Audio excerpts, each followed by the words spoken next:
ככה הפסקתי להסתיר את החוסר ביטחון שלי עם איפור, ולהתחיל לאהוב את עצמי כמו שאני. במקום ישר לגשת למייקאפ, התמקדתי בדברים שעוזרים להכי סימטריה ויופי בפנים שלי. כשהגבות שלי מסודרות, הן הרבה יותר אסתטיות, אז אני תמיד שמה ג'ל גבות.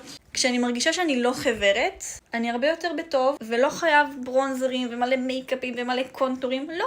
קצת צבע לשפתיים, אפילו אם לא בלו, ממש ממש ממש ממש עוזר. מעגל ריסים גם עוזר לי להרגיש אקסטרה רעננה בפנים. שלב לא פחות חשוב זה שלב המניעה. לשים קרם הגנה כל יום, גם אם זה חורף, זה פשוט מונע את הקמטים, את הכתמי פיגמנטציה ואת כל הדברים הפחות נעימים ששמש יכולה לעשות, וזה גם מוסיף איזשהו גלו נחמד לפנים. ובימים שיש לי אולי פצעון קטן, או שאני מחליטה, טוב, אני מקבלת אותך, אני יודעת שעוד יום-יומיים תעבור, אז אני נותנת לזה להיות, או שאני פשוט שמה מייקאפ אולי נקודתית, אבל אני לא מגזימה עם לתקן את עצמי, אני לא מגזימה עם לא לאהוב את עצמי כמו שאני, ויהיו ימים שאני גם לא אעשה את הפעולות האלה, ואני עדיין אוהבת איך שאני נראית במראה.